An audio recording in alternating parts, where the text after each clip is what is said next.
Something happened inside a Bangkok hospital this week, and the moment the royal palace released the statement, the entire country went silent. No one expected it, not like this, not now. Here is what we know. A princess educated, powerful, and deeply beloved has been lying unconscious in a hospital bed since 2022. Her father is one of the most powerful kings in Asia.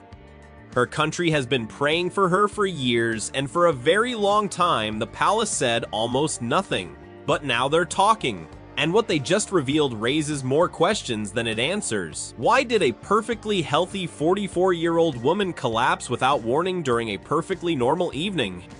Why did the palace go completely silent for over 2 years, hiding details from a nation that desperately wanted answers? Why is the royal succession to one of Asia's oldest thrones now more uncertain than it has been in decades? And the one question the palace still refuses to answer directly, is she ever coming back?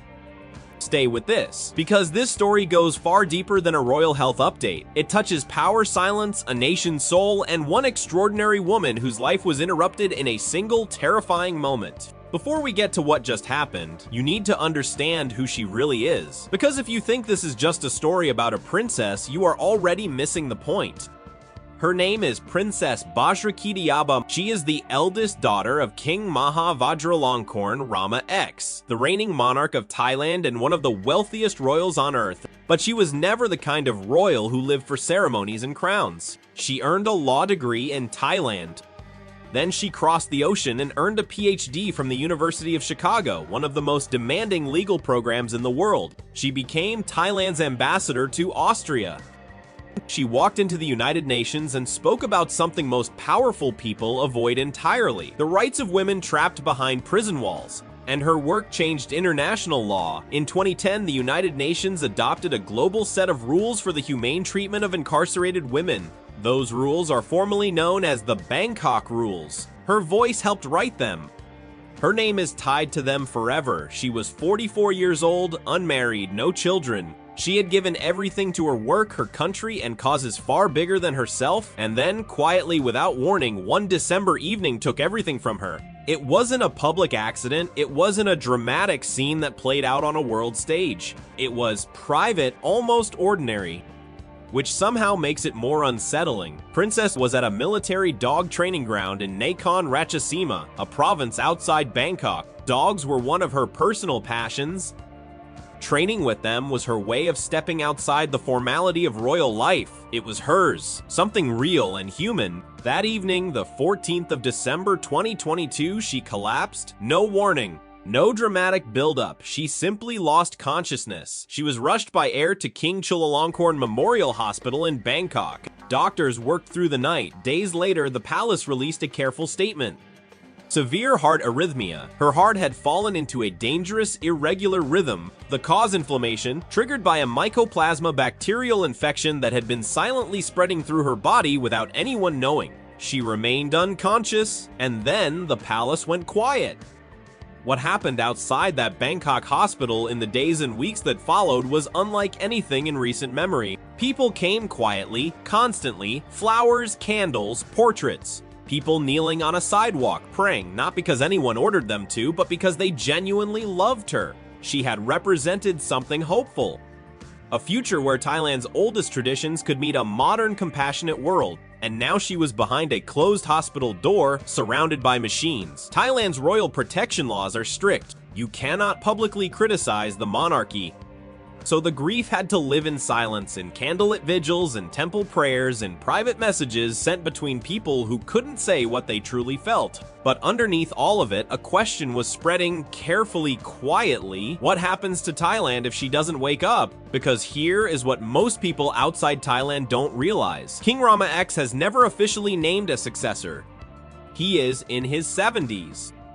He has 7 children from 4 marriages, and the one person most observers believed was the strongest candidate, the daughter with the UN record, the Chicago doctorate, the National Trust, was in a coma. The throne of one of Southeast Asia's oldest dynasties had no clear heir, and the silence from the palace made everything feel heavier. For more than 2 years, almost nothing. No real medical updates, no press briefings, occasional statements so vague they told you almost nothing. She was receiving treatment, she was being cared for. Words designed to acknowledge without revealing, that silence had a weight to it. It fed theories, it deepened fear. It left Thailand in an impossible emotional position, mourning someone who hadn't died, hoping for someone they couldn't reach. Then in August 2025, the Bureau of the Royal Household released its first detailed medical statement in over 2 years. And it was alarming. Her lungs and kidneys were functioning only because of machines.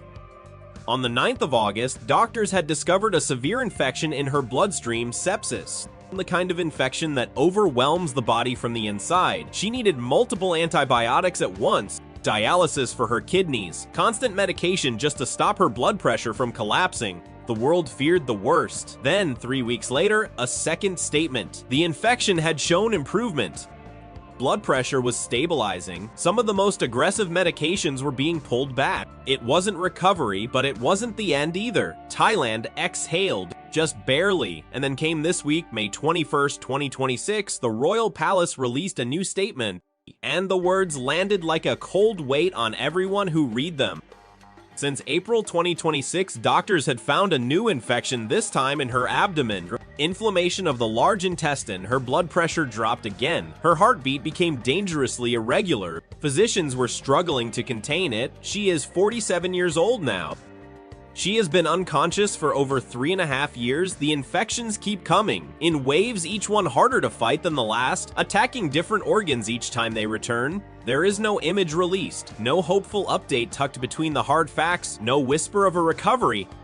Just the machines, the medical team, and another devastating statement written in the careful language of people trying to hold a fragile situation together. For those following her story from the beginning, this week felt like a door quietly closing. Here is why this story will not go away. The king is 73 years old. He has never publicly named a successor. The royal establishment of Thailand has no clear confirmed path forward, and the woman who was quietly understood by insiders, by observers, by the Thai public to be the most capable heir is fighting her third major medical crisis in 2 years. Some political observers believe the palace is already preparing, slowly and carefully, for a future that doesn't include Princess in the line of succession at all. Others believe that any sign of real recovery, even partial, would immediately change everything, would bring her back into conversations about the throne that have continued in her absence. Nobody in Thailand says this openly. The laws make that almost impossible, but the question is alive, it is growing, and every royal statement, every hospital update, every careful word from the Bureau of the Royal Household, people read them looking for the answer the palace refuses to give. What is really happening behind those hospital doors, and what is the plan? Strip away the palace. Strip away the succession debates. Strip away the politics. What is left is a woman who crossed an ocean to earn her doctorate, who stood at a United Nations podium and fought for people that society had already forgotten, who loved dogs and law and justice, who never married, never had children, and poured every year of her adult life into something that genuinely mattered. She is in a quiet room in Bangkok right now. The machines breathe steadily, the medical team watches, and somewhere outside those hospital walls, in temples, in homes, on sidewalks, people are still hoping. She has survived sepsis. She has survived 3.5 years unconscious. She is not gone, but she is not back. And that unbearable space in between, that uncertain, painful, impossible space is where Thailand has been living now for 4 long years. What do you think will happen? Do you believe she can still recover? And what does her story say about power, royalty, and the things we never see behind palace walls? Tell us in the comments, because this story, whatever comes next, is nowhere near finished.